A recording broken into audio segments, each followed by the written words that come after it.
All right, good afternoon, everybody. I just want to take a quick second to welcome everybody to Breaking Boundaries in Hip Hop. My name is Jim Wells. If anybody doesn't know me, I'm the academic director for Junior Music Executive. Very excited to have our panel here today to talk about John Morrison's John Morrison Considers the Roots Do You Want More? With John, and then Queen Joe and Khemist, talking about that album and how it relates back to young artists in Philly, trying to carve out a niche for themselves, trying to make a name for themselves, and trying to differentiate themselves in competitive music competitive music scenes, and how to like build community for themselves as well. I'm going to try to talk as little as possible, so I'm going to go ahead and pass things off to PJ and Destiny, who are going to be the moderators for the panel discussion, and then they can get stuff going with John, Queen Joe, and Khemist. So, you guys enjoy, and yeah, we'll just sort of see how this goes. Nice to meet you guys. For those who don't know, my name is Paul Robinson. I go by PJ. I'm going to be hosting the event tonight with my co-host Destiny Jackson. I just kind of want to introduce everybody for those who may not be aware of who's in the room right now, but those just tuning in. So we'll start with John. If you can just give like a brief like synopsis of like what you do, what brought you to write the essay, and then just get us up to speed. Okay. So yeah, my name is John Morrison. I'm from Philadelphia, born and raised. I'm a music writer, DJ. I do some other stuff, but basically, I've been a music journalist. I was just, before we came on, I was just telling the story of how I got into it.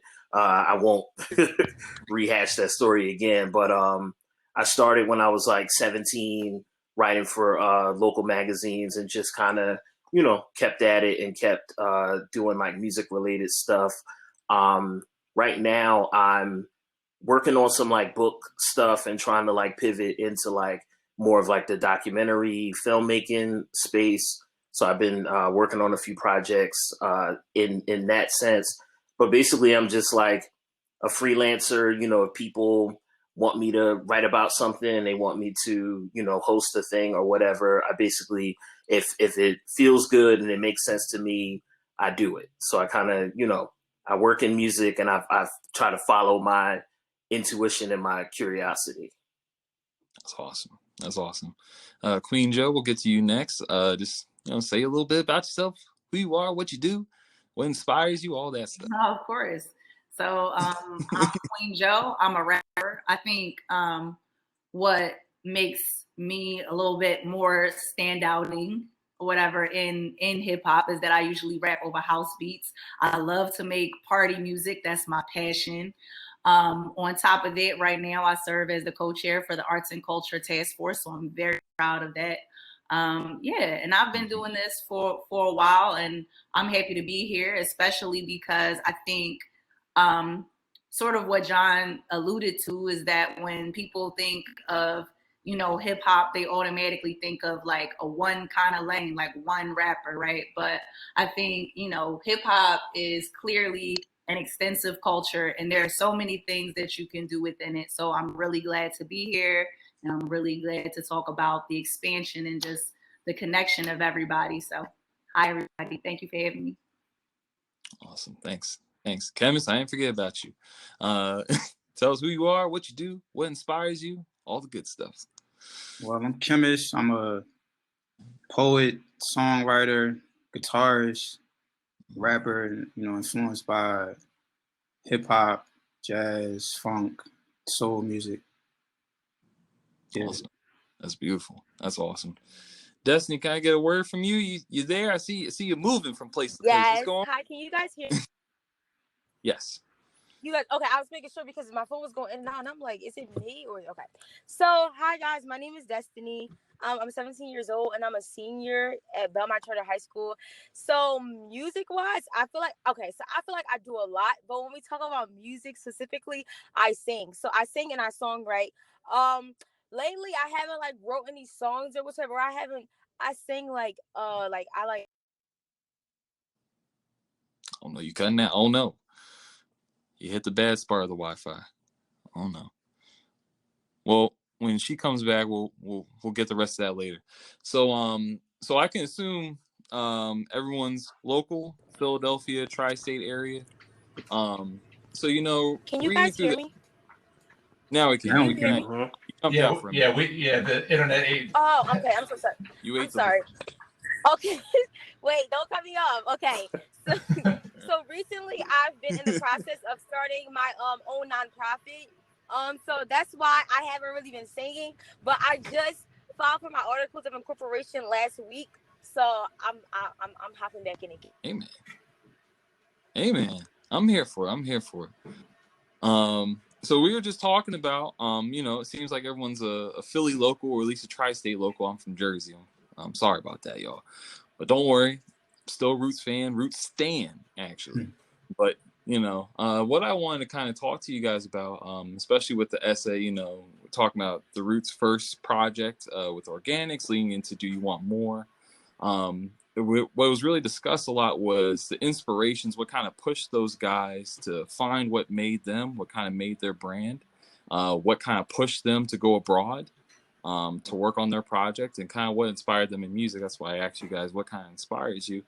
So I wanted to kind of talk to you guys about, what do you think about Philadelphia, this local scene? What do you think kind of inspired them? Does any of that affect you guys as far as like your upbringings? Is something specific about Philadelphia really move you into the career paths that you're in right now? And then just kind of elaborate on that. We'll start with John. Okay. When thinking about the Roots and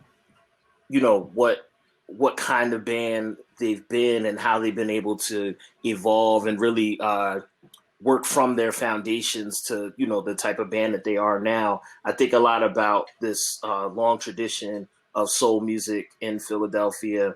Obviously, we had like the Gamblin' Huff, that whole movement. You know what I mean? And the Roots really.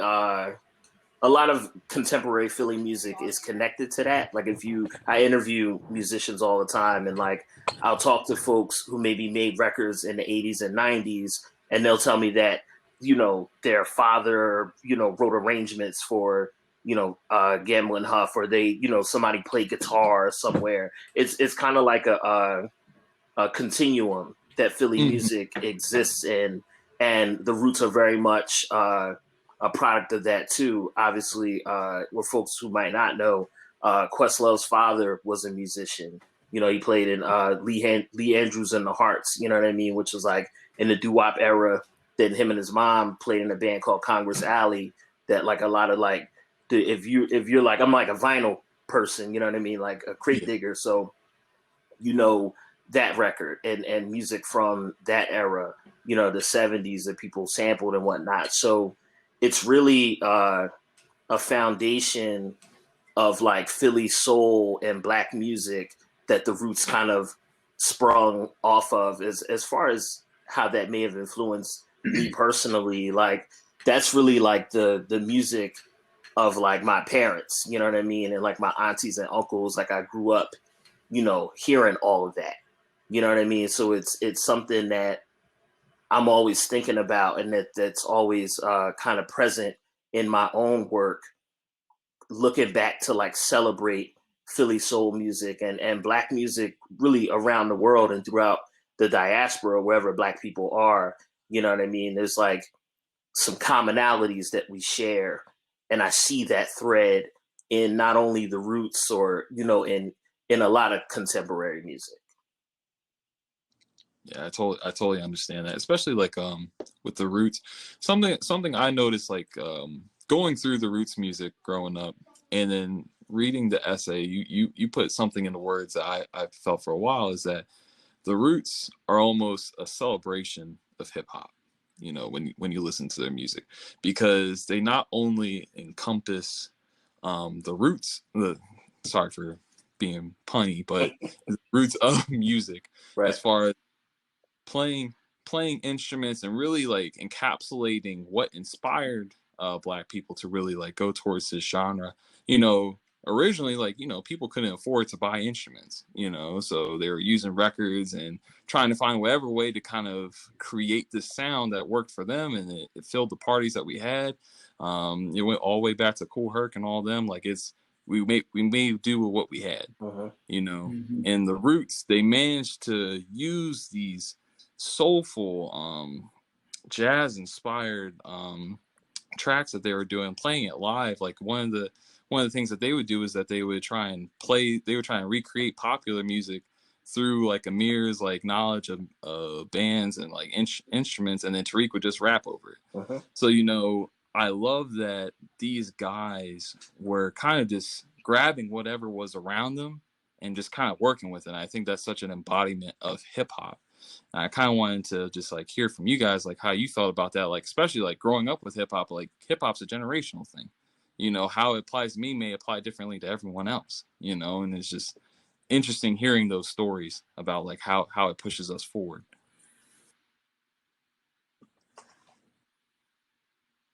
But yeah, so something I was also thinking as well too was as far as like you were saying before, like how they're growing up. Do you guys feel like their environment is what really pushed them? Do you think it was more of a homegrown thing? Do you think that it was a really more of a Philly jazz sound that was really pushing them? Or do you feel like what these guys were doing was more unique and it kind of just something that they had going on their own? Are you asking anybody to shoot? Like, are you picking people, or do you want just? Yeah, I'm shooting out to the group. Yeah, I think it was I wasn't sure because before you selected John, so I was just waiting. I didn't want to just jump, you know, no, my bad. what the order was. But that's a homegrown thing for sure. Because you know, I wasn't introduced to the Roots music until I got to college. You know, because it just wasn't, you know, where I was at in the streets, the music wasn't played there.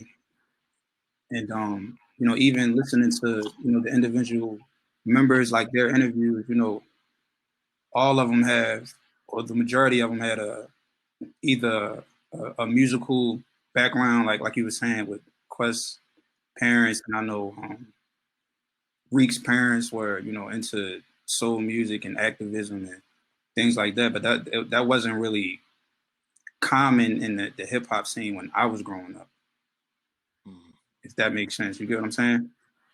No, that's why it was always, their music was always different, because, you know, they had an upbringing that, you know, most people in the ghetto at that time didn't have.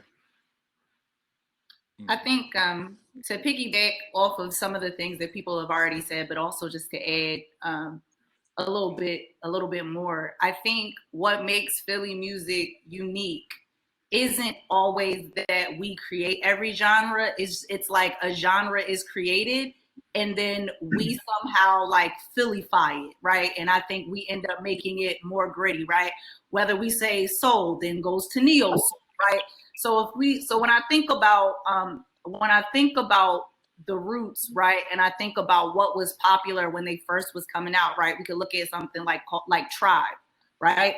Tribe had jazz, you know, so it was a vibe, right? But Philadelphia jazz is just so different. It's just so it is so unique.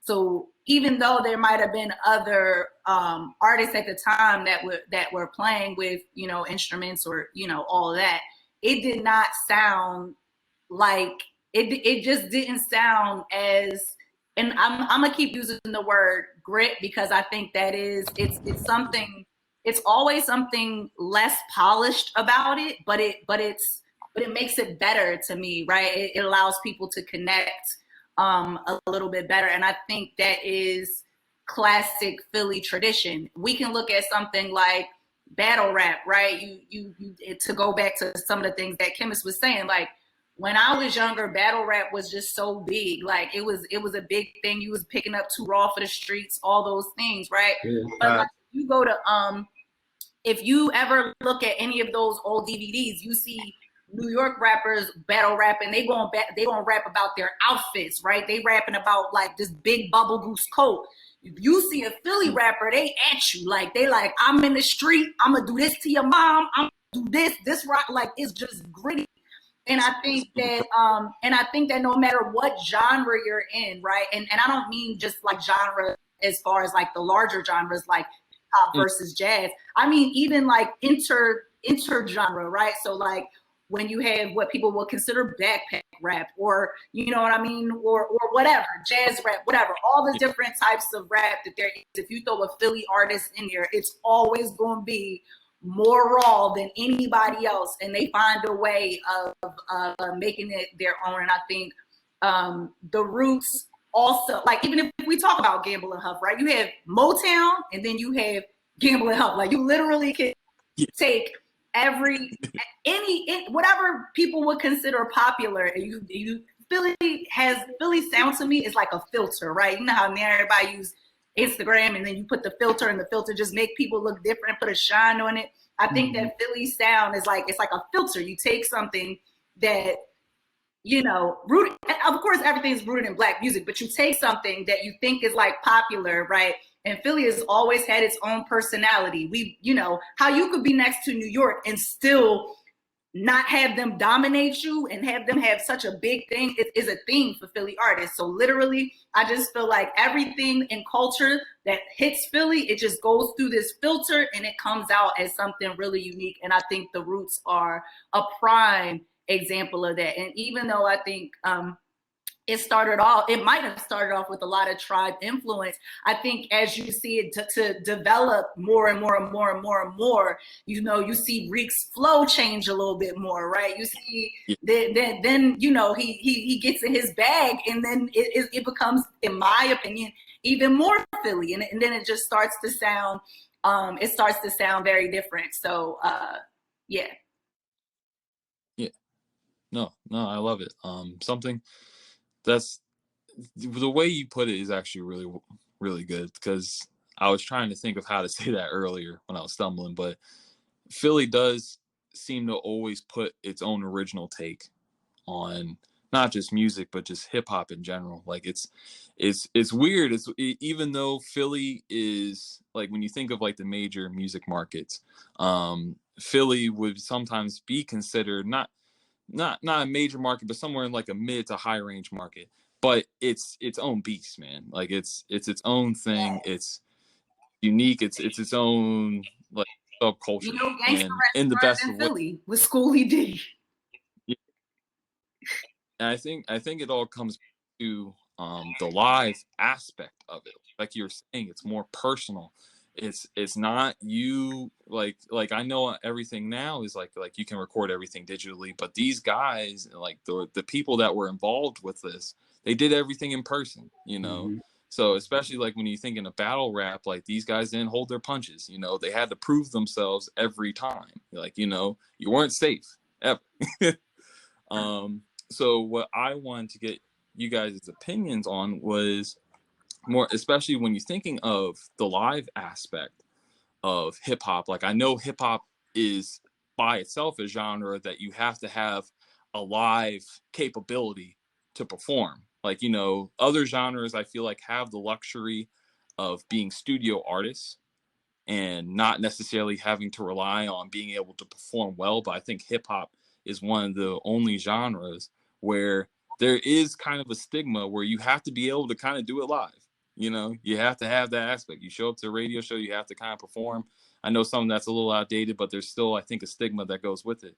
So I'll start with Khemist, but do you feel like, you know, especially with how Tariq and them were like doing their performances, do you feel like being able to perform live, do you think, or not even just performing live, but do you think that Philly nature of battle rapping, freestyling, the live performance aspect, do you think that carried over into their career? Do you think it applies to people now, like Philly MCs now, as far as like being able to have that live aspect to your craft? Yeah, because it says a lot about the work that you put into the craft.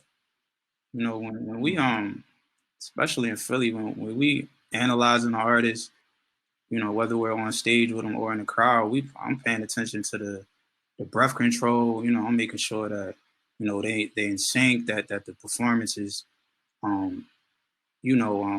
telling a story, and the Roots are great at that with implementing the instruments and making sure that the whole picture is shown on stage, so that you get the same energy that you get when you actually listen, you know, to the music, if not more. And that's what separates them apart from, you know, any other artists, because some artists just, you know, put the beat on and, you know, their model tone, there's no voice inflections, there's no crowd participation. It's just, you know, get through this song, all right, DJ, play the next song. But that's, you know, that's not what makes a great performance. And then the Roots performances are you know, as great as, you know, what James Brown was doing, and the 70s, you know, soul singers and musicians. Like, that's why, you know, they put on such a great show, because they carried on that tradition. The MCs first, you know, you have to master the crowd first. Right. You know, and I think that does get lost in transition as time goes on, as the definition of being an MC kind of evolves, I think, throughout time. I think the skill sets that we are expected to have, or maybe that we think we're expected to have, has changed. But I think something that the Roots has always carried on since their first demo tape is being able to tell a story, being able to move a crowd. And I think it's just that simple. Yeah, because the work don't stop in just writing a song. Like, the job is not done. You know, after you write that song, you know, you got to put in the work to put on a great performance for that song. I'm saying, to tie in the other music to it. And that's where a lot of people get lost at. Yep. And Philly crowds are not fun. I'm gonna tell you that. Yeah, let you know. Philly boo Destiny's Child. Like, at the end of the day, if they Philly don't care. Like, you won't put on a good show, because Philly is still, it doesn't matter how many businesses move here, you still have a very blue collar personality. It's like, no, show this your craft. Show me that this is your craft. Show me that you put in those hours. Show me that you better than my mans on my block. Because if you not, I'm gonna let you know that you're not. Like, and I think that at the end of the day, you know, whether you have, you know, Tariq and Quest on the corner, like, these are the people that they rapping for. Like, you know what I mean? Every day that's going, and Philly people will tell you when you trash, but once you get good, they tell you when you better too. Like, they'll be like, all right, I see you. Sometimes. Well, listen, a hater is a hater. I'm just talking about the collective. I feel you, but a hater is a hater. But overall, is like, Philly is never going to be a place that gives it to you easy. Never. They're never give it to you easy. So if you show up, you know what I mean. If you going bomb, you know, you better bomb with your best foot forward. And a lot of times, to go back to what Khemist was saying, like, they're like, this is gonna sound horrible, but they're like rabid dogs. Like, they can tell when you hurt. So when you're on stage, you got to know how to command the stage. Like, just like you said, if you go back to James Brown, it could be something wrong going on, and he's doing all this stuff. And the band, though, he always has control over the stage. Same thing with the Roots. Like, you'll never see them like disheveled. Like, even if something is wrong going on in the background, they know how to carry it. Because again, in Philly, you get a little mess up if you get nervous and the crowd see you nervous. Oh, it's a wrap. Like, it's a wrap. So command the stage. And again, just piggybacking off of some of the things that Khemist was saying, but I'm just saying, like, a Philly audiences are not fun. That's it was the Roots picnic. I forgot what year it was, a couple years ago, but it was I think it was the first one that was in New York. And we was in the room, like the dressing room, and it was Reek, it was Pharoah Monch, Big Daddy Kane, Freeway, Royce the 5'9", and Smith and Wesson. So, and these are like, we was doing like a quick rehearsal before we actually hit the stage. And I'm watching and Cool G Rap was there, who's his favorite rapper. Right. But I'm watching Reeks know everybody's part. He knows every line that Freeway's about to say. And the show wasn't like, it wasn't supposed to be like an off the top freestyle thing. It was just, people coming and doing, songs that they were known for. So I'm watching him know everything that Freeway is saying and everything that Pharaoh is about to say, and everything that Cool G Rap is about to say, and everything that Royce is about to say. And I'm like, damn, why are you learning everybody's parts? He say, man, in case somebody slipped, I could pick it up and fit in right there. Wow. Yep. You know what I'm saying? Like, in a play, we wanted to make sure that it was a great show and that the crowd didn't have to, deal with somebody fumbling or stumbling on lyrics or whatever. It's crazy. Players, they're team players, and this is jumping ahead a little bit, but you guys have talked so much about Philly and the community aspect of it. They give you your licks, but they also let you know when you're doing right. And also, talking about these guys, where they cover for each other. It's not a one-man show. They're a band, first and foremost, and that includes the people that they have on stage with them, So they're learning everybody's parts. They're trying to step in when someone's a little low. So something that I wanted to ask you guys, and I'll start with John because, written the article on it. And also just like you're talking about international spaces and all that. How important do you feel it is for Philly to, especially as an artist, how important is it to build your own community? Because that's something that the Roots have done very well. It's a very Philly thing, especially with the Soulquarians and the neo soul movement, where you weren't just sitting by yourself making these songs. The Roots were a band, yes, but they weren't doing this by themselves. They had other people in the room creating these soundscapes. And not only did it result in Roots records, but it resulted in records for other people. Music Soul Child, Jill Scott, Erykah Badu. All these people created their sounds because they were creating in the same space. How important do you think that is? Not only back then, but how important do you think that is now for artists, like building your own community space to create? Or do you think it's better to just kind of do your own thing and figure yourself out? I would say this. I think that community for us as humans is key in general, but especially as a creative person. There's nothing that I do in my own work that don't somehow come from somebody else.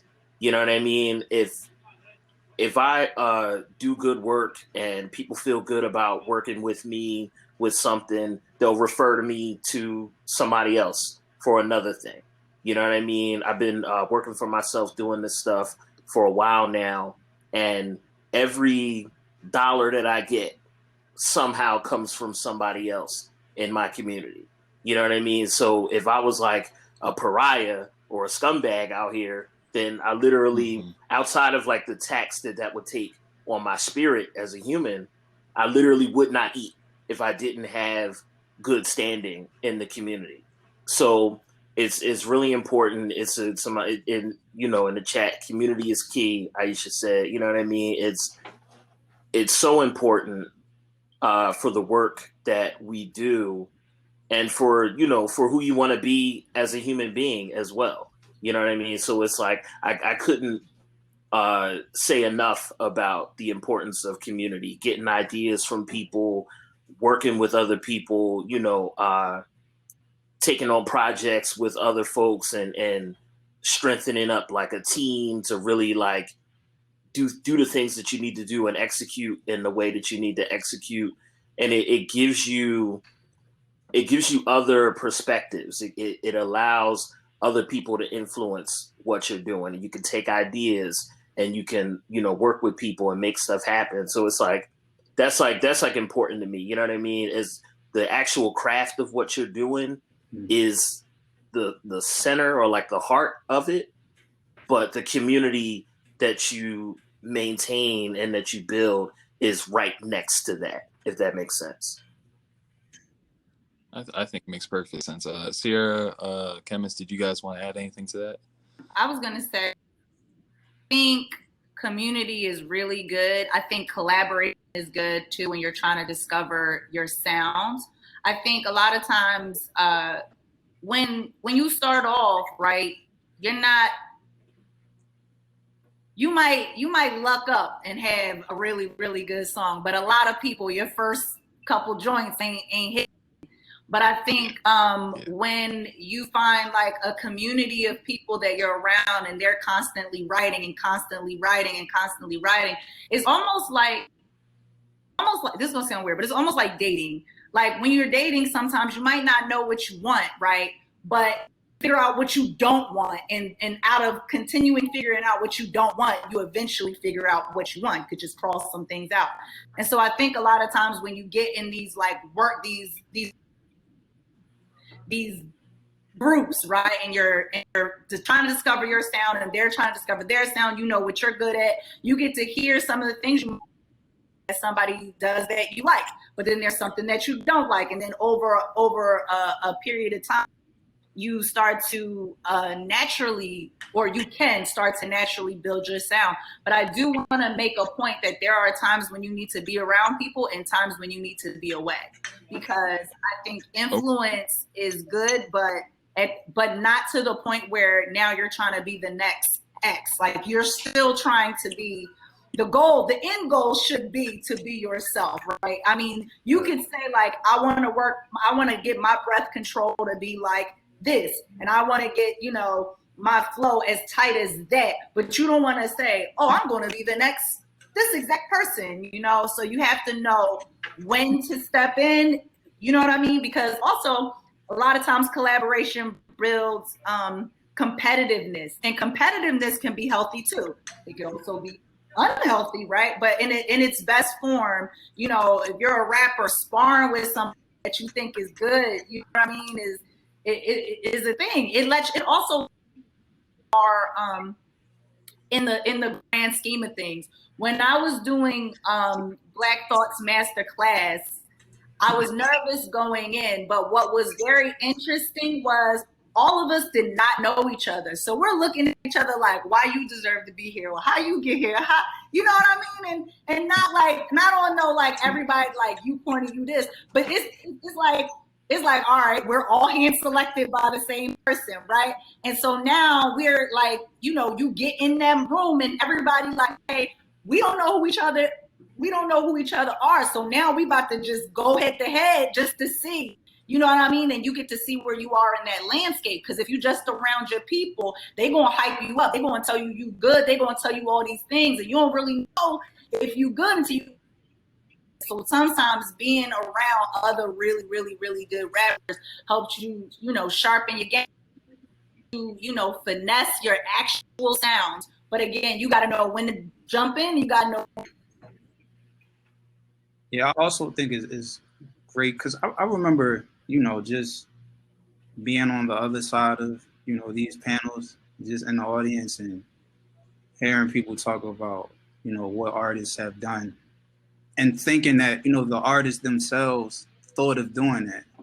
But, we also have to take into account, what the managers for these artists have done, and Rich Nichols was a genius in establishing these relationships and with the, allowing people to be in a space to even connect to the roots and making certain decisions strategically, to build a sound and a community for not only the roots, but just for the, the whole left of center movement. That's important to note. No, I think that's incredible. I actually really appreciate that you bringing that up, because that's something that Jamie has really focused on a lot, as far as like teaching students, not just understanding yourself as an individual, of course, building your artistry up, of course, sharpening your pen, but also understanding the people that you surround yourself with, understanding their roles, understanding team building, how to be a part of a team. Those are things that artists, young or old, have to understand. Yeah, you can be strategic about it. Like, don't just get a person on your team that make flyers because they make flyers. Like, does these graphics actually align, with the music and the message that you want to get across? Don't just get a drummer because he plays the drums. Like, does he actually complement your sound and help you get the ideas across? It's the same thing with manager and accountant, lawyer, and so on and so forth. Everyone has to see the same vision, or have to complement each other, I feel. They have to understand what the vision is for the long term. And that, to go back what he said about Nichols, is like, everybody might not get it right away, and you have people who are there just to be popular, just because it seems like, whatever. Mm-hmm. And then they're there, but they don't see the long vision. So it's like, if they don't see the results that they want to see in a week, it's a wrap, right? But then, when you're trying to, especially when you're trying to do something new, right, you got to give time for people to catch up to it. And I think Rich was really, really, really good at protecting the brand, protecting the authenticity of it, despite what people's initial reaction was to it or not. They've always stuck to their brand. They weren't like, oh, okay, now, I mean, this doesn't count now, but just if there was like a Migos kind of thing, they weren't like, oh, Migos is popping, let's do this now. Like, they really keep the integrity of their brand. So I agree. 110%. You develop that platform. That the Black, there would be no, Black Lily, there would be no Common, there would be no Erykah Badu, D'Angelo, just to name a few, without Rich Nichols. What he did. And that's something too that I kind of wanted you guys to expound upon a little more. Like maybe not just even Rich, but just like how team building for you guys has maybe developed yourselves. Like, I understand like the career trajectories are different for each of you because you're doing different things, but maybe if you guys can speak a little bit about like how your team building process helped you in your career path, and what you've kind of learned from it, because this also ties into like why the Roots decided to go to London. After Cobain died, and there was a lot of big label changes happening that affected them directly. They decided they had to make the decision of like, is the States the right place for us? And that's a big change. That's a complete 180 from what these guys have done. And maybe if you guys maybe have some like personal story of maybe a big decision that you had to make because of certain things like that, you can speak on it. I'll start with Sierra. Yeah. No, of course. I would say I have 2 points to that. For me, team building has, for me, started in college, because off as an MC, right? Like, I would host events. So I had a lot of, like, most of the people that I knew in the industry. And I think that knowing how records spin in the club, how people move to records, just being around there kind of controls the way that I songs. But again, just being around people who are open format overall really just helped me in that way. And in the beginning, to tell people, house beats was really hard, because I think that right now, I mean, maybe if it was like the early, like the 70s, 80s, whatever, even I guess early 90s, like, oh yeah, I rap over house beats, that might be like cooler. But now, you tell people you rap over house beats, everybody wants to send me a trap beat, and that's just not my sound.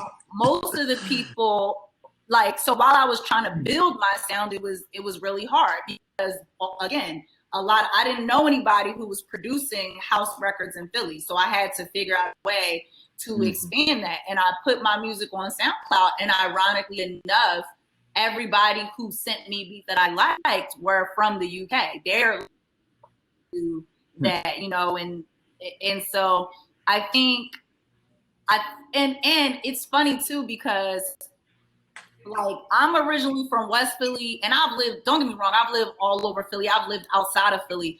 But like, sometimes I laugh because my friends, they love me, but my friends are not my fans. And I think that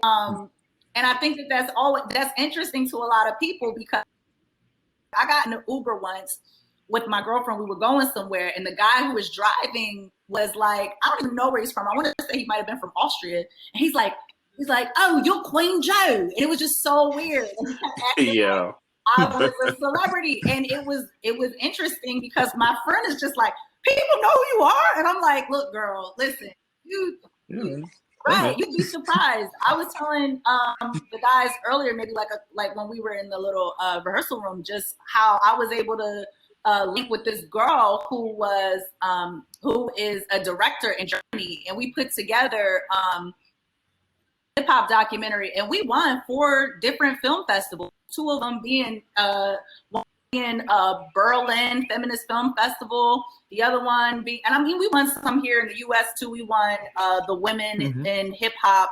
No, what was it? Hollywood Women in Hip Hop Film Festival too. But again, she found me online through hashtags, but she was interested in, again, house music, because that's where she's from. So having to go outside of your range, and like literally, I flew out to LA to meet with her. I didn't know her. She didn't know me. You talking about dangerous? Like, I didn't know her. She didn't know me. And I flew out there because we both had a visions for what it looked like, you know? And so I can, you know, I'm pretty sure that the protections that the Roots had when they went to, it might have been physically better, but it's still equally as scary. You know, you don't know if people are going to receive you, but you go on a hunch, right? You go on a hunch, and you know, you make the best out of, you know, what that is. But a lot of times, yeah, in this, where we live in a global economy now, right? You can make music right now, your friends can hate it, but a kid in Japan could like it, and next thing you know, all of them, you know, mess with it, and now you want a plane to Japan. Like, you gotta be ready to do that. Khemist, do you have like any experiences like that where maybe not having to go abroad per se, but where you had to kind of break out and kind of like Sierra was saying, like you kind of had to break out your comfort zone to kind of figure out what works for you, whether it was like a team building thing or kind of figuring out something for your brand to kind of make things click a little better? Well, I think was always most important is to do what feels natural to you, and to be able to experiment. So for years I've been, you know, trying new things, like whether it was musically or, you know, certain business decisions and, you know, team decisions. And over the years, you know, I sort of went back to, you know, what inspired me to get into music in the first place, which is, you know, jazz and live instrumentation. Like that's just the way I was raised. I was raised by a jazz musician. So, you know, I was handed instruments at a young age. I didn't really, you know, I never really picked them up because, you know, I was young, you know, black and Philly. I just wanted to run the streets and do whatever, you know, and that, you know, that's what the lyrics was about. Just like what Sierra was saying at the time, like, you know, the DVDs and headshots and Too Raw for the Streets. Like I was one of them because I needed people to feel the pain that I felt when I was 14, 15, you get what I'm saying? But at the same time, I was also interested in reading Octavia Butler and, you know, Nikki Giovanni and, you know, Baldwin. So, you know, I would incorporate that in the lyrics, but the music and the cadence at the time might have not supported it the way I wanted it to. But it wasn't until that I actually took the time and studied music and music theory and, you know, what type of chords make you feel this way and what type of chords make you feel that way. And then I start collaborating with other musicians. You know, Anwar Marshall was, you know, one of the, you know, best jazz musicians around. And through that, you know, I became connected to so many other musicians. So my studio sessions became lessons for me. You know, when Simon Martinez on a guitar, would do a certain lick, I'm asking him, yo, how do you do that? Like, let me see that. Do that joint again. Like, show me. Bam. That's a lesson. Add that to the skill set. So when I'm writing the next song, I'm putting what I just learned into that song. You get what I'm saying? The lyrics is still, the music may have like changed, but the lyrics is still, the poetic street shit I've been talking. But now it's just it's a different type of music behind me that starts with me. It starts with me on this instrument. And for so many years, it was frustrating because when people would send beats, I would, go to the studio with whatever producer, and we hearing beats, and yeah, I could write you a, our song, but it wasn't, it didn't feel as fulfilling, and it would be things in the beats where I would want to tweak, like, yo, you can't make this chord do that, or you can't take it here, and like, nah, bro, that's a loop. You make it a loop. Like, you can't switch it up. So you can't. Yeah, like so once I became the musician that I am, I was able to articulate my thoughts and my visions to other musicians to to really execute what it is that I wanted, and that made all the difference. But that took years. I didn't pick up the guitar until I was 22. But now, it's damn near in everything I do. I want to say, Khemist, and just to talk about what you just said, is like people don't realize how crazy it is to go in a studio session and know what you want it to sound like, but if you don't have the language to effectively say it to not just your producer, but even your engineer, like when you're trying to do something specific with your voice, right? And you're like, oh, I want it to sound a little bit more dry, or I want it to sound, knowing or trying to figure out that language takes a lot of time. And it makes the biggest difference, especially when it comes to, mixing and mastering and all those things. And I think that you're right in that people should pay a lot more attention to the theory of it, the craft of it, because it is a language. You could bring everybody to the table, but if everybody not speaking the language, they don't know what you're talking about, and you don't get the product. So yeah, I agree. I'm glad you brought that up. Yeah, that filtered out a lot of collaborators for me. You know what I'm saying? I feel it. Yeah, I like how you guys put that, especially talking about music as a language, whether it's the theory behind it, whether it's the production behind it, being able to speak with each other. I mean, this all loops back to community building, as far as like understanding the rooms that you're in and trying to communicate with each other, because we're all trying to make a song here, So, and especially like this is something I've been thinking about throughout the entire conversation, because reading through the essay, and also just me knowing the Roots history and understanding Philadelphia as a sound, there's always the conversation that comes up when, like, if you leave Philly, is your sound still Philly? And when the Roots went to London, that was obviously a big jump for them. And obviously they took some of those sounds and they brought it back. But for you guys, speaking the language that you speak, and obviously being proud of where you guys are from, and, it obviously speaks in like how you talk about Philadelphia and the music that you guys make or discuss. Do you guys feel like,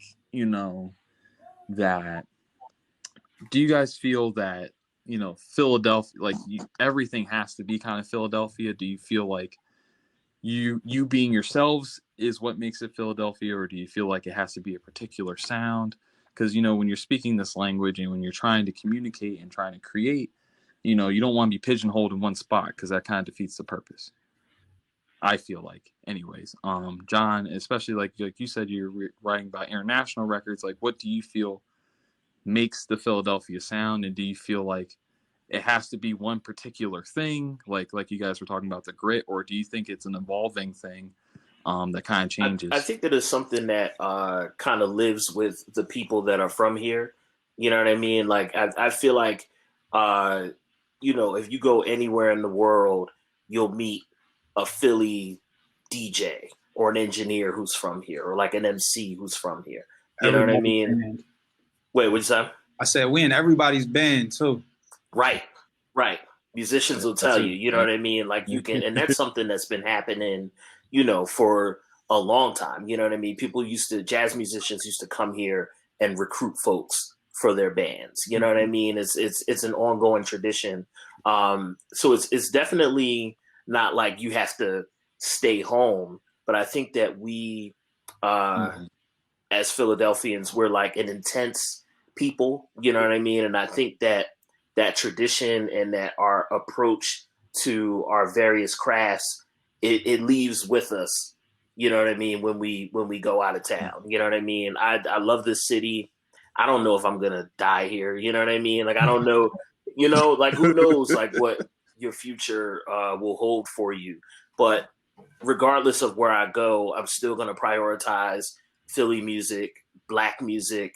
I'm still gonna write from the perspective that I wrote from and pull from, how I grew up and the stuff that I grew up with. That's going to be in my work, whether it's the writing stuff or films or me DJing and playing a set, all of that stuff walks with me where I go. And I feel like that's something that's for all of our creative folks, wherever we go in the world. Yeah, I think, unfortunately and fortunately, by the time, as a young Black man, by the time you 14, we got stories from Philly that we could talk about forever. I'm still talking about things I saw before I turned 15, 16 years old. So I didn't even get into the, stories of the later years. And that's just how the city is. It's so much to see, and you experience so much at a young age that no matter where you go, it's still in your mind. So it's always something to create from. I think just to reiterate some of the things I said earlier, I think Philly is such a great breeding ground for artists because it really is the lion's den. Because the thing is, if you're born in Philly, you understand that and you try to get good in certain areas so that you cover your bases. It's not a flashy city. You can't get by just because you can't slide in a particular way. Like Philly people do not let you slide. So you go anywhere with that mentality. But the thing is, even when people come here who are not from here, and they start, because a lot of people will send their artists to Philly as they're trying to develop them as an artist. Once they come here and they see how other Philly people are, and they see what other Philly people value, and they start to take some of that grit, and I keep calling it grit, but they start to take on some of that as well. You can, just like I mentioned earlier, when we have your Erykah Badu's, your Commons, your whatever, like, prior to coming to Philly, I'm sure, they had a particular sound, particular way. But then when you get here, and especially like if you take a place like West Philly, that's really into like, soul, really like, especially if we talk about our parents with the 70s. We already talked about the jazz and the whole thing. People here like to keep such a long like history of rooted in very strong traditional Black community values. And I think that what ends up happening is when that becomes your core, then that's always your approach, which is why to go back to what Khemist said, and I'm going to use Khemist as an example. I'm going to use a lot of people as an example.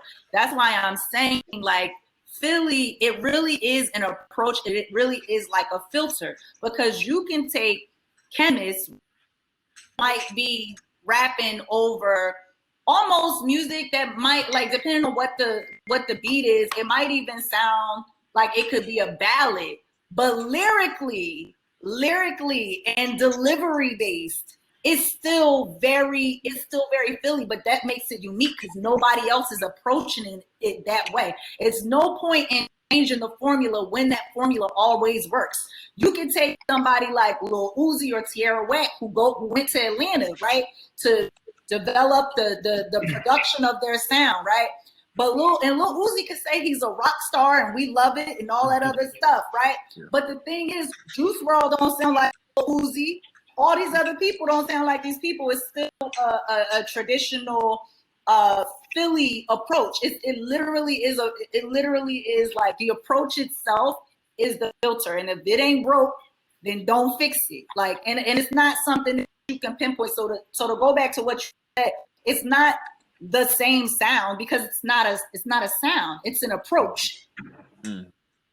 Every Philly artist is never going to sound the same because there is no one Philly sound, but it is a specific Philly approach, if that makes any sense.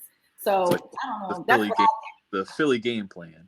Yeah, and we got the best musicians. Like when you talk about the modern jazz drummers, you got Anwar. You get into the gospel drummers, you got Spanky. If you want to talk about you can go to Ty Dolla $ign and go with Ali Prawl. You can go with Scott. All these you get into Philly artists. Her whole band is Philly artists. The whole right.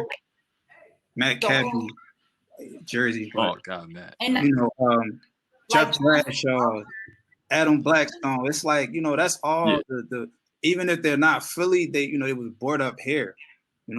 Close enough to where they was spent more time here than they actually spent in Jersey. You get what I'm saying? Exactly. And just like John had mentioned earlier, some of the biggest DJs in the world are from Philly. So they the sound selectors too. They have an approach to what they select, right? Whether we talk about DJ Active, DJ Drama, DJ Jazzy Jeff, Cash Money. Kenny Marinetta was a DJ. Like literally that's who we are. Like, we are definitely cultural influencers through and through and through and through and through. And it's something that you cannot copy unless you've been here. You cannot copy it because it's an approach. It's not a sound. Mm-hmm. So I love being from here, clearly. No, I think you guys captured it perfectly because it's like you said, it's not a particular one thing that happens. It's a core. It's like a core value, like I will give my 100%, performing every time, and how that translates is where the differences start showing up. That's where the generational differences start showing up because obviously how Tariq approaches a record is going to be different from how Uzi approaches a record, but the core value is still there. Yeah, their work ethic is similar. Exactly. It's work ethic. That's actually a better way to put it. Exactly. Work ethic. The way, the way they approach the music, the way they use their values to, attack a sound, and also the just being unafraid to be different. Mm-hmm. That's a big thing right there, right? Uzi, when Uzi first came, especially when you have like older hip hop heads, they like, what is this? And he came out, he said, rock star. Now what? And when I go out there with my, with no shirt on and a little bullet vest and I'm hopping around, when you see this crowd's reaction, you're going to see that I'm the rock star that I said I was. And then there's nothing you can do about it. Like at that point, not being afraid to have your own sound is a Philly thing too. To me anyway. No, I think that 100%. I remember the first time I saw Uzi was at a, and I used to work a bunch of shows, just being I used to do like ushering and guest services.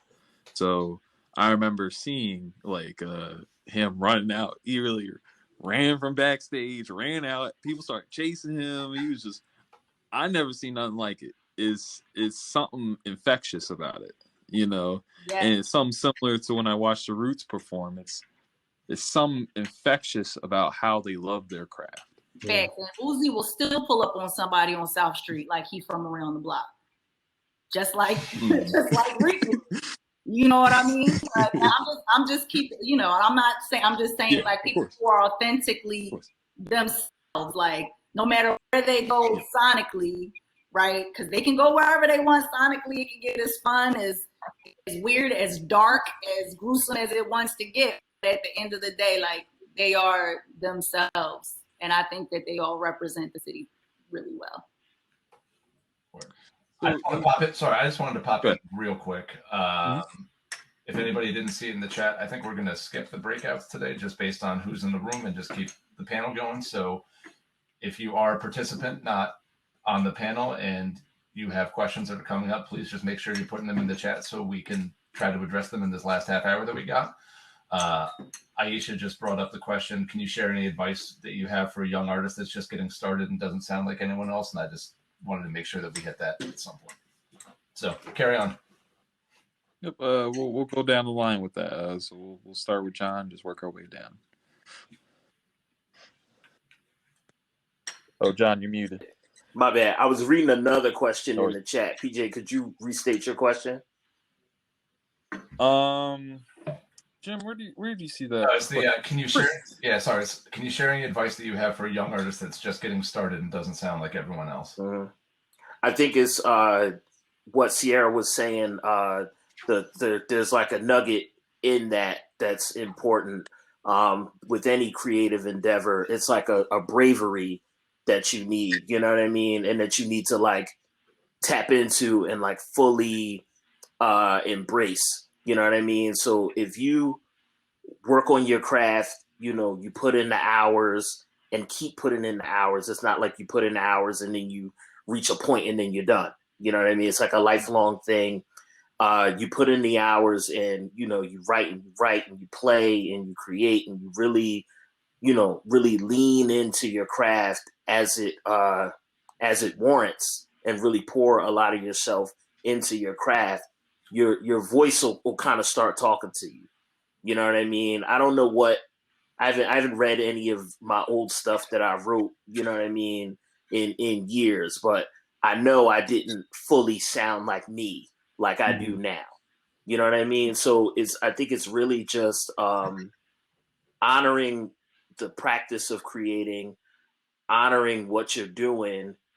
And, you know, you can take advice, you can listen to other people, be inspired by other people, but ultimately your own voice and your own individuality as a creator and as a human being is something that you develop yourself and that you work on, you know, in and of yourself. So I would say to any young person, really put in the time and follow your own curiosity and follow what feels good to you or what makes sense in your mind. And your voice, I don't want to put it in a passive way and say your voice will reveal itself, but you'll find it, if that makes sense. No, that makes total sense. I actually like you putting that. It's not a passive thing. It's still you honing your craft. It's still you going through the trenches and trying to figure it out. But through trial and error, and I really want to emphasize error because I think within this industry and especially in this genre, you know, you have to be ready to fall down a couple times. You got to be willing to mess up, make mistakes. You know what I mean? I'm trying to, you know, and I've been doing what I do. Everything that I do, I've been doing for years. You know what I mean? And I'm trying to embrace being wrong and making mistakes, because when you're wrong and you make a mistake, then it leads you to a greater understanding. You know what I mean? So I try not to shy away from, you know, I got, you know, I wrote an article and got like a date wrong or you know, something that I researched didn't turn out to be, you know, the case or whatever. Embracing like those mistakes and embracing that, you know, you're not going to be perfect in your practice is what leads you to grow more. You know what I mean? So it's a bravery of embracing what you want to do and wanting to, you know, have your own voice and your own individuality. But then it's also being brave and embracing that, like, yo, sometimes I mess up and sometimes I make mistakes, and it's not something to shy away from. It's something to kind of like lean into. I appreciate that. Sierra, did you have anything, like any advice for someone that's just starting out as far as like what they should be looking for? What should they look for within themselves to really start this process? You know, because it is a process. Yeah, I wanna say two things because I want to go back to what the question was about, like if you have like a unique sound or you have like a weird sound or something that you don't like the artist or advice for that particular person. And I'm going to speak to that particular person because again, not my fans, so I know like I understand that more than anyone. But that's the reason why, to me, it's you have to know that there is a difference between the popular game and the long game. And chances are, if you have a sound that is really unique, you'll be playing the long game. But because people have to get used to your sound, people might not like it right away, or people, they never heard it, so they might just be indifferent to it at first. Who knows? But two things. One, that is, we're so lucky in that we live in a global economy, right? So find your audience.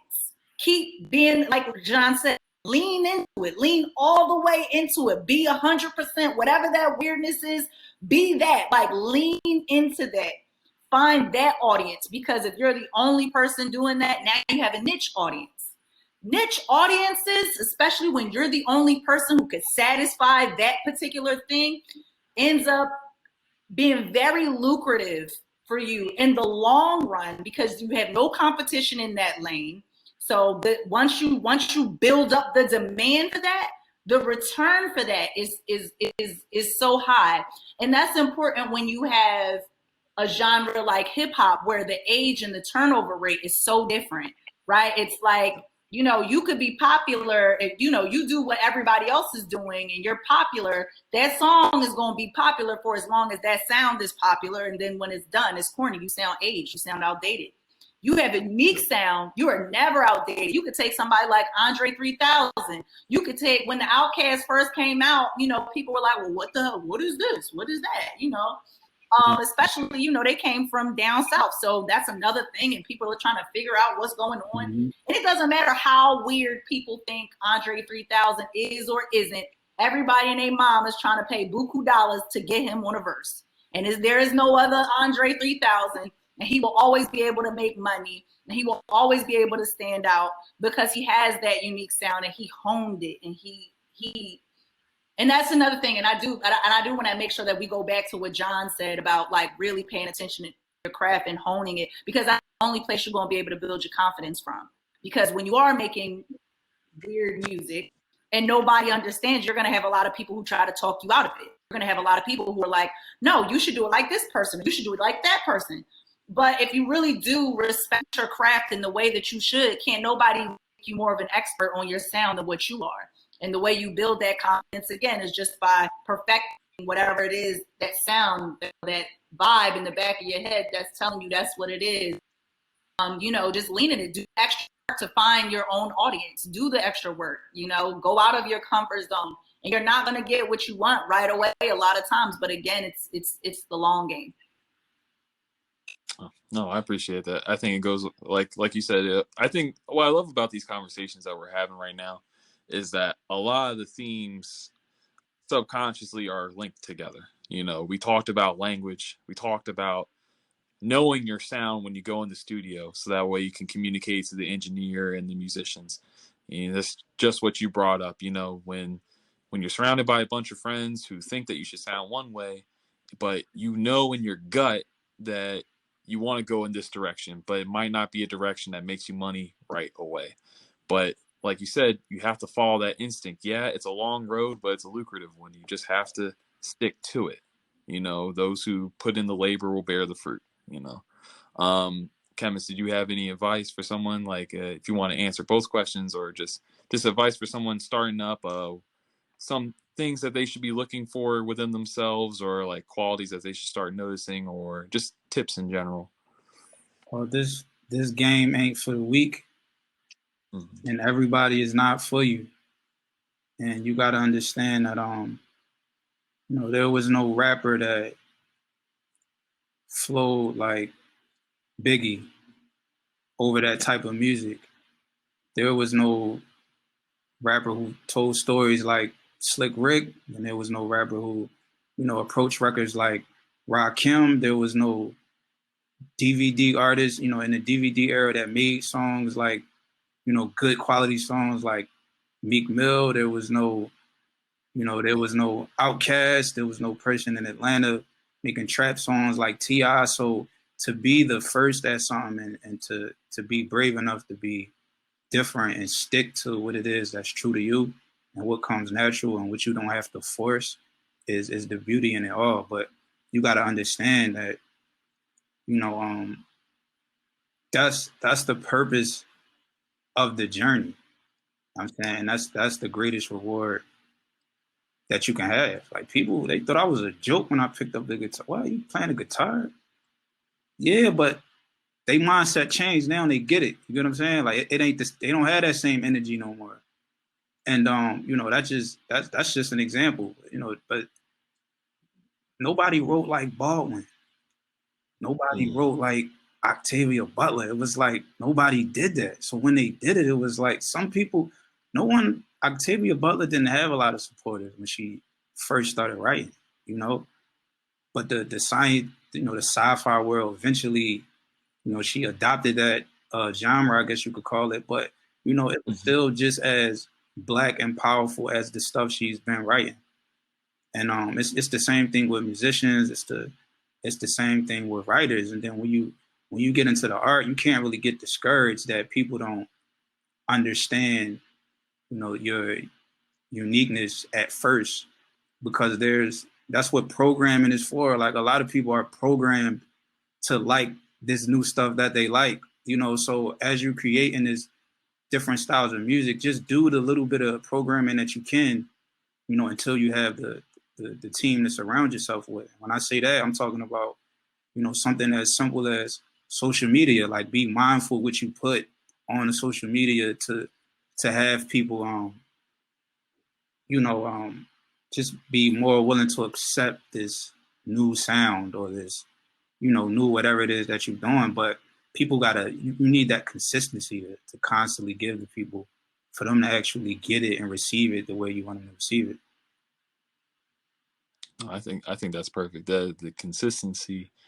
Something you said too about is not being for everyone. I used to get mad when what, you don't like this shit hot, you don't like this, like, but it ain't for you. You get what I'm saying? Like, as I got older, I'm like, you a little off anyway. Like, you don't get it. You know what I'm saying? Nikki Giovanni said, if everybody understands what you create, chances are what you create is probably for a lower IQ. And if everybody likes you, chances are you're a prostitute. Facts. I think there's a lot of truth to understanding and getting over the fact that it's not for everybody, because I think people on a general level, I know people are different, but I think especially when you work in entertainment, you want people to like your stuff. You want to, that's why we perform, is to make people happy, to create a party, to create an atmosphere. But like you guys said with Philadelphia, there's a method to doing this. There's a confidence you have to carry when honing your craft. And if you're so worried about old Joe over here bopping to your record, then you're going to miss the point. It may not be for him, maybe it's Sarah over there. Maybe she's the one that's supposed to be on your record. You got to bring it over to her. But that's the point, is that as long as you focus on the task at hand and work on your record, the people who it's meant for will find it. You just got to keep to it, because if you stop, that's when they're going to miss it. That's when they're going to miss the message, And is going to come by and they going to do it. And then on the shop. Be mad. You might have came up with something first, but you didn't have enough confidence to do it. And then somebody 5 years later has a similar idea, and then they blow up, and then you go back and try to do what you did, and now you look like you biting. And that's a real conversation. Yo, you know how many times that's happened to me? Yeah, facts. What? The very first song I ever wrote was about thrift store shopping. Then Macklemore came out with a song 4 years later. I didn't want to put out the song, and that song blew up. And guess what? You know who I had on my thrift store song? I had Freeway on that song. I had STS on that song. And we talk about like 2012. And I'm like, actually, that was when we recorded, actually even earlier. And everybody was like, nah, nobody, thrift store, what's that? Nobody doing. Then Macklemore come out with thrift store, and I was so mad. I was like, see, this is why you can't listen to everybody else. Or you could be in the studio with somebody and you could have something unique and you could talk yourself out of it, and that person heard it and that person thought it was dope, and they know you're not gonna use it, and now they use it, and now you salty. Yeah, and they Macklemore had programming. Like, you know what I'm saying, he program, that system programs people's minds to, enjoy that music and to win, all the awards that it won. But artists, you can't really, don't think it's you. Don't think it's the music. Sometimes it's, it requires things around that. So definitely always, stay unique and stay you. Yeah, that's important too. Yeah. I just want to say off of what Khemist said. I was on another panel and somebody had asked us like, well, how do I do such and such, or how do I get a deal with such and such company? A lot of this stuff is not a meritocracy. You know what I mean? And that's something that I think should be impressed upon, especially younger people. Your music can be great. A lot of people's music is great. Your writing can be great. You could be nice on the turntables. You can be nice on the beats. A lot of this stuff is who you know and who can, kind of like put you in a certain position. You know what I mean? And so that what you're doing can be like disseminated, throughout the masses. So I want to try to impress upon people that, yes, you absolutely have to work within your craft, and you absolutely have to develop it, and you have to be nice and all of that. Like that's important for you as a creator. But a lot of this stuff is not a meritocracy. You see a lot of people who get on, or who are, as a writer, I see people who got columns in the New York Times or whatever and can't write their way out of a paper bag. Right. A lot of this is not based on who's the nicest. If it was based on who's the nicest, a lot of people you grew up with would be on. You know what I mean? It's not that. It's, you definitely have to work your craft, but you also have to work all of those intangible things around the craft. Mm-hmm. Right. My dad said that success is a combination of opportunity and being prepared. Because a lot of times, you'll be prepared, but the opportunity isn't there and get somewhere. Or the opportunity got to you, but you didn't feel ready for it because you didn't practice, and now it's a wasted opportunity. That's the reason why you always have to stay prepared. You always have to make sure because you never know when that opportunity is going to come. You know what? Matter of fact, Dice Raw told me this a long time ago. This is a direct Dice Raw quote. Dice Raw said, Sierra, success is like an elevator, right? Building, right? Like a tall corporate building, and everybody's on the elevator. He's like, you might be working on the first floor for like 30 years. Somebody else might have been working on the first floor for 1 year and got to move up to the next floor. He like, you might be mad about that, but if you learn everything that you need to learn on the first floor, and you network with the people, once you get on that elevator, the very next year you can go from the first floor to the 25th floor. You can skip all the floors in between. But it's being prepared and the opportunity. So you can be in a particular place and look at your peers and say, oh my God, they're so much further than me, right?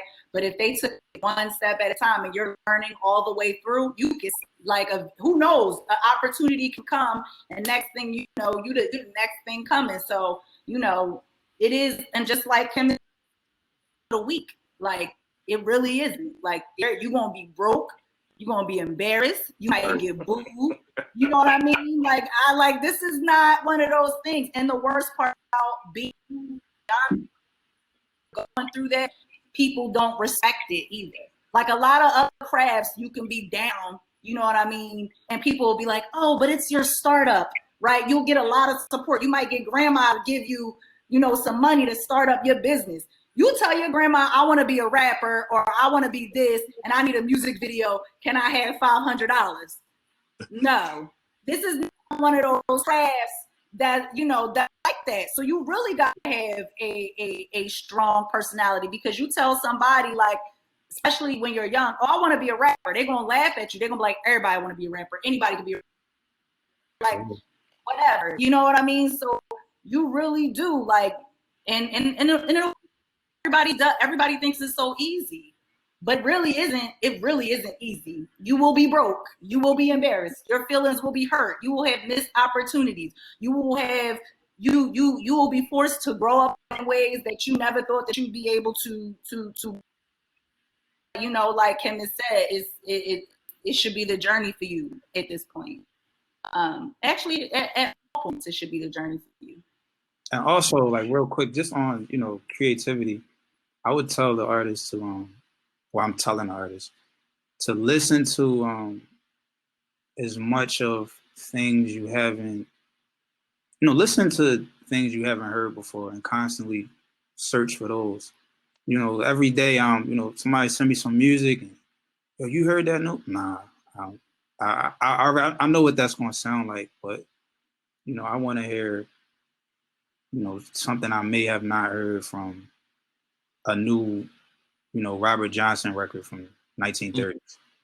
You get what I'm saying? I know what the new current artist record is about to sound like, but there's this record from the 40s that's crazy, that I've never came across. I'm saying, and that record then inspired this record that I made now, which is new and refreshing, to the people listening to music now. You know what I'm saying? But if I didn't dig for that and do that research, then it's really kind of it's hard to develop a new sound for a particular type of record. I totally agree with that. I think it's refreshing almost, to kind of, whether it's digging back or going to like an international sound, just something outside of what's being played constantly. Because like you guys said about programming, and more so just like the flooding of popular music, right. Sometimes you feel like that's all there is. It's coming at you from all sides, especially like my commute to work. That's all I hear, so sometimes I forget there's other stuff going on, but there is, there's inspiration everywhere, if we're open to receiving it. I feel like there's some hot, genius, brilliant records, like from the 40s, 30s, 50s. You get what I'm saying? That wasn't on the radio, that you might not find on, whatever streaming platform that you listen to music on, but those records are out there. You know what I'm saying? No, I appreciate that. I'm trying to think of, let's see, is there other questions that came up in the chat that we didn't get to yet? Ashley had a couple specific things. Let me go find them. I'll throw out here as well that we kind of told everybody that we were going to go about an hour and a half, which gives us about 5 more minutes. I don't want to tell everybody we have to stop talking now because I'm enjoying the conversation, but I also want to respect the time commitment that I asked from everybody. So if you guys want to rock for like another 10 minutes or so, we can. If you want to start wrapping up now, we can. It's up to you guys, I guess. It's fine with me. I blocked out time, so whatever. It's it's cool. I don't mind staying, but if y'all want to wrap up, that's fine with me too. You know what I mean? I'm good. I know that's kind of like an on the fence answer. Depending on the question, we'll consider. I mean, 10 minutes is only 10 minutes. You ask one question, and I'm very long-winded. Clearly, I'm talking to other people. Yeah. Like 10 minutes is fair, so I'm fine with 10 minutes. That's fine. All right. Yeah, that's cool with me. All right, cool. We'll give a minute for people to send in any final questions. We'll give a couple minutes for them to send that in. I just wanted to thank you guys for coming on here and having this discussion with us. ever since I started working with him and Aisha, it's always been a pleasure meeting the people that they've been connected with and the community that they've been a part of. And as someone that's trying to work his way through the music industry himself, always interesting hearing these different situations and hearing the history that people just making their way right now. And I just love having these discussions, so I just want to thank you guys for your time. Thank you for shedding some light to me, a poor Jersey boy just trying to learn his way. Not a poor Jersey boy. Yeah, yeah, not right. Yeah, and I'm gonna co-sign that as well. I'm always just blown away when anybody, in your guys' stature, like wants to work with our students and wants to put this information out there for the next generation. So please, everybody who's watching this now, or everybody who might watch this on YouTube, like whenever you find this, please support. All of John's work. Support Queen Joe and Khemist. They all make really, really dope content. And they're really great people, obviously, for taking time to, to share this information with young people. I would also like to point out that one of the things that's most important to us at JME is that we keep all of this sort of programming cost-free for students. But that money does have to come from somewhere, because we also believe that when you ask professionals to share their experiences with young people, you need to compensate them and respect their time and their professionalism. So I am going to drop our PayPal link in the chat. And if anyone who's watching this now or later feels like, donating to JME so we can keep doing workshops like this, it is noticed and appreciated. And we thank you guys very much. So I just want to piggyback off of what you said too, especially if you're watching this and you're from you guys this because of the work that I've currently been doing. 90% of the money for arts and culture in the city goes to the same 10 organizations. People expect them to trickle down, and they don't trickle down. I would like to see people invest more into the music that the people of the community actually like.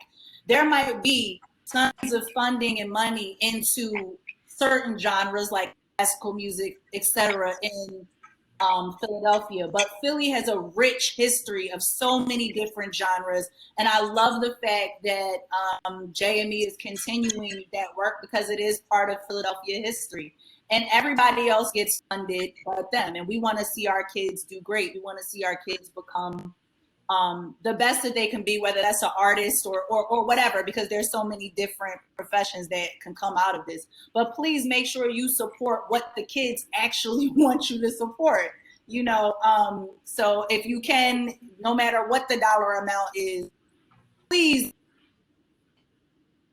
ultimately invest in your children. So please do that.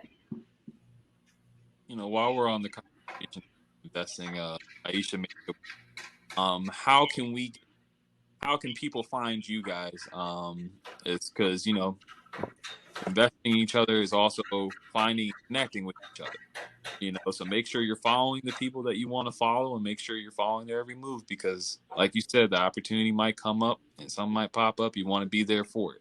So we'll start with John. We'll work our way down. What's your social media? What's the best way for people to follow what you're doing? Folks can follow me on Twitter. I'm on Twitter a lot these days, and it's at John JOHN_Liberator. So it's LIBERATOR. If you wanted to go to my website, it's johnmorrison215.com. And I'm mainly on Twitter though. You know what I mean? I do a lot of music threads on like hip hop history, Philly music history, stuff like that. I share a lot of the pieces that I'm working on, you know what I mean? So if you wanted to follow me or like find some of my writing, Twitter would probably be the best option. Awesome. Queen Joe, what's the best way to find you and follow what you got going on? Well, I just want to co-sign John. His Twitter is so lit. I love jumping in it. I mean, you want to see some hip-hop debates? You want to see facts? You want to see all that? I give facts, but I don't be debating nobody on Twitter. Not no more. But the comments and the retweets, listen. That's true. His Twitter is popping. That's real life. If you want to follow me, or you want to keep up with me, you can follow me on Instagram at Queen Joe Music. Obviously, you know, I'm on Facebook and all that other stuff. But yeah, DM me. I'm very personable. I'm fun most of the times. And I'm very sociable. But you can find me also, or you can find my music on all streaming platforms, Spotify, Apple, you know, Bandcamp. First of all, if an artist has a Bandcamp, support the Bandcamp. Get that, like, you really want to give them money, go to the Bandcamp. I get why Apple and Spotify is important, but Bandcamp's where it's at. Yeah, that's it. Awesome. And Khemist, what about you? Where can people follow you and find what you're doing? The best way to follow me is Instagram at Khemist_LV, KHEMIST_LV. And while you at it, click that link in the bio and download the Chemtrails EP. I like it. All the action. I love it. He's lit too. Awesome, man. Jim, make sure you buy your merch when your batch comes. So I think I didn't see any new questions pop up. So I think since we got the handles app, this is a good time to kind of wrap up, you know, put a bow on it. Once again, I just want to thank our guests for spending time with us today to have this discussion, because these discussions have to happen. You know, I think as a community with hip hop, this has been happening way before since I was born, but I think the continuation of these discussions is what's going to keep this culture thriving. And I mean when I say culture, it's not just a genre. Hip hop is a community of people. You know, it goes beyond the music. It goes beyond the craft. It's how you deal with people. I think by having more conversations like this with people, you know, this is how we're going to keep things going in a positive direction. So once again, I want to thank everyone for being here. Signing off. If anyone has any closing words, Jim, you got any closing statements? You know, now's your time. No, listen, I would just say that I'm so appreciative that you guys are willing to be part of this today. And again, everyone who found this live, thank you for being here. Everyone who's going to find this down the road, because the internet makes everything live forever. I hope you all got something out of it. You know, it's an honor to be accepted and, you know, allowed to be a part of this culture and this community. So I'm just, you know, every time we do events like this, I'm just so happy that they come out like this. So I'm actually just gonna, I can't think of a better way to end this up than just have the Roots play us out. But guys, thank you very much. Have a great afternoon, and yeah, please feel free to keep reaching out to us. Look for other, you know, workshops and events that we're putting on, and you know, if you found this today, you're finding this for the first time, and you know young people who would benefit from this, please make sure that you're passing our information along so they can find these things as they're going on. You guys have a great day. Awesome. All right. Thank you guys very much.